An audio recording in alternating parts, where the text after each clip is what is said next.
Hello student, welcome to my channel physics forte.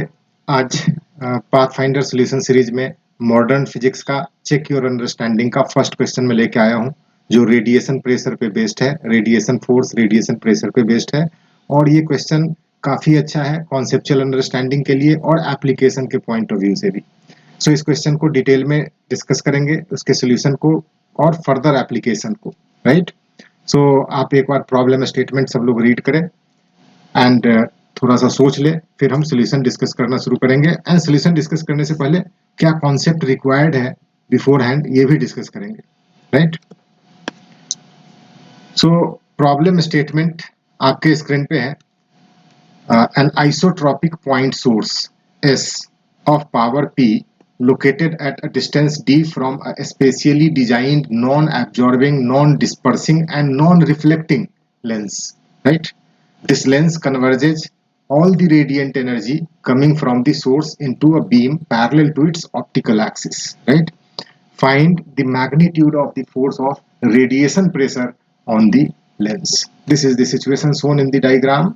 A point source is radiating energy in all possible direction following a spherical symmetry. This radiation is falling on this lens, right? And this lens is transmitting all the energy incident to the lens surface, right? So this is becoming a parallel beam after a refraction.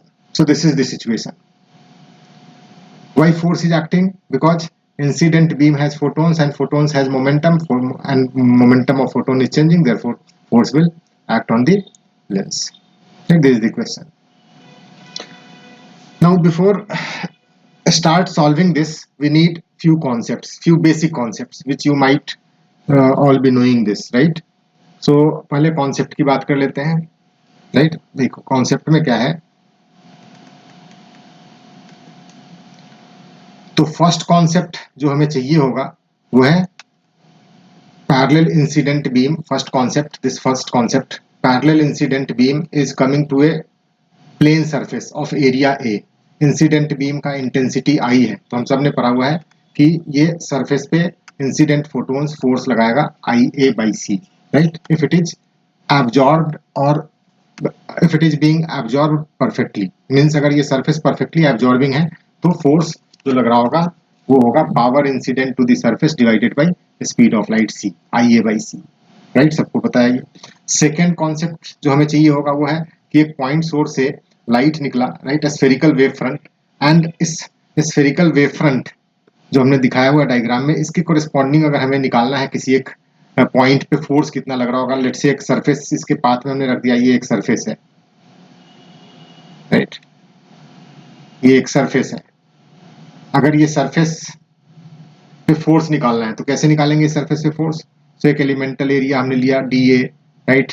Force इस पे इसी D A के direction में, area vector के direction में होगा, right. This force कैसे निकालेंगे यहाँ पे? तो अगर ये रेडियस इसका लेट से अगर आर है तो आर रेडियस का एक स्फेरिकल सरफेस, इस पॉइंट पे इंटेंसिटी निकालेंगे। So power of source is P, then intensity at this point will be P by 4 pi R square, right.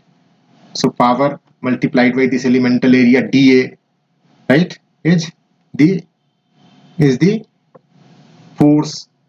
Power multiplied by area divided by C is intensity into dA, right, is power incident divided by C is the force, जो force होगा किस direction में? इस direction में। अब इस force का symmetry से देख सकते हैं, सिमेट्री का जो कॉन्सेप्ट लगाएंगे तो यहाँ पे df cos theta will be the force जो इफेक्टिव फोर्स होगा। सो df cos थीटा को हमें इंटीग्रेट करना है। सो हमने डायरेक्टली लिखा हुआ है force is equal to I D A by C into cos theta component. So I by C, I intensity same over this surface, so I by C बाहर, integration of D A cos theta. Now integration of D A cos theta is the projected area in the vertical plane. This area will be the required area जो यहाँ पे D A cos theta के integration के जगह पे आ रहा होगा। सो ये दो कॉन्सेप्ट हमें यूज करना पड़ेगा to find out the answer of this particular problem, ठीक है। नाउ मूव करते हैं सोल्यूशन की तरफ। सो जो प्रॉब्लम है इसको दो पार्ट में डिवाइड कर लेते हैं। वन पार्ट जिसमें लाइट है इंसिडेंट सोर्स से over the surface of lens, and let से ये पूरा का पूरा एब्जॉर्ब हो गया। तो यहाँ पे ये फोर्स ऑब्वियसली, ये जो सोर्स से लाइट निकलता हुआ है, ये इस पे फोर्स लगाएगा राइट की तरफ F1 on the lens surface, ठीक है, momentum, rate of change of momentum से। एंड हमने माना दूसरे केस में कि इस लेंस से ट्रांसमिट हो रहा है राइट की तरफ लाइट, तो फोटॉन्स के पास मोमेंटम राइट की तरफ होना है h बाई लैम्डा, मतलब ऑब्वियसली फोटॉन्स पे और लाइट बीम पे फोर्स राइट की तरफ लग रहा होगा, तो न्यूटन थर्ड लॉ से लेंस पे फोर्स F2 पीछे की तरफ लग रहा होगा। सो F1 एंड F2 का रिजल्टेंट नेट फोर्स होगा ऑन दी लेंस, जो हमें पूछा गया है। तो दोनों फोर्स को इंडिविजुअली अलग अलग निकालते हैं। सो F1 तो बहुत इजीली निकाल सकते हैं, अभी जैसे डिस्कस किया हमने, very easily. So F1 is IA by C. What is intensity over this surface? 1 minute. What is intensity over here?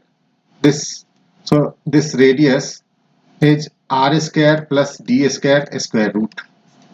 So wave front is a spherical, so intensity हम यहाँ पे निकाल सकते हैं ना, intensity will be power divided by whole area, 4 pi R square plus D square का square root, यही होगा, ये इंटेंसिटी है। सो इंटेंसिटी हमने रखा हुआ है P by 4 pi R square divided by C into projected area. Projected area obviously this area, this cross sectional area, right? So this cross sectional area is, this is a spherical lens, so pi R square is cross sectional area. Now दोनों को multiply कर लो तो ये बन रहा है P R square divided by 4C D square plus R square. So F1 is very clear and very easy also. Now F2 कैसे निकालेंगे? सो F2 निकालने के लिए ये पैरेलल बीम है। F2 के लिए अभी हमने फॉर्मूला डिस्कस किया, जितना पावर इंसिडेंट है इस सरफेस पे, that power divided by C करना है। बट पावर कैसे कैलकुलेट करेंगे? How much power is incident on this surface? तो पावर निकालने के लिए हमने यहाँ पे लिया हुआ है एक क्रॉस सेक्शनल, एक पॉइंट सोर्स और इसके साथ एक एलिमेंटल एरिया, इस लेंस का एलिमेंटल एरिया, x रेडियस का dx थिकनेस का हमने एक रिंग लिया हुआ है ऐसे, ये x रेडियस का dx थिकनेस का एक हमने रिंग लिया हुआ है। So light is coming to this ring, right? कैसे निकालेंगे यहाँ पे? तो फर्दर देखो, यहाँ पे पावर हमने लिखा हुआ है, power P by 4 pi R square, 4 pi, and what is radius here? So radius is, this radius is x square plus d square, right angle triangle. So power P by 4 pi x square plus d square into area of this ring 2 pi x dx, right?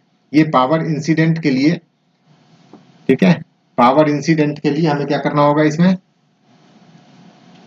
Power incident के लिए intensity into area लेना होगा in the direction of beam. So dA का component लेना होगा, इसमें हमें cos theta multiply करना होगा। So cos theta should be multiplied, right? So this is intensity, this whole is intensity, this is area 2 pi x dx into cos theta, correct? Because intensity हम सबको पता है ना, intensity is power divided by area perpendicular to the beam, right? So you have to take component of area along the beam. So dA component is dA cos theta this. So cos theta multiply कर दिया। Now values रख देते हैं, ये बन गया P by 2, right? Now x dx divided by d square plus x square, and the value of cos theta from this right angle triangle is d over square root d square plus x square, right? So simple integral बन गया हमारा ये x dx divided by d square plus x square power 3 by 2, integration from 0 to r to cover total area of cross sectional area of lens. So simplify करके, ये simplify करना काफी easy है। इसमें हमें क्या करना होगा? D square plus X square को टी स्क्वायर लेट करना होगा, तो X D X will be T D T, right? अभी हमारा इंटीग्रल बन गया डी टी बाई, ये टी क्यू हो गया, D T by T square का integral, right? So this is very simple.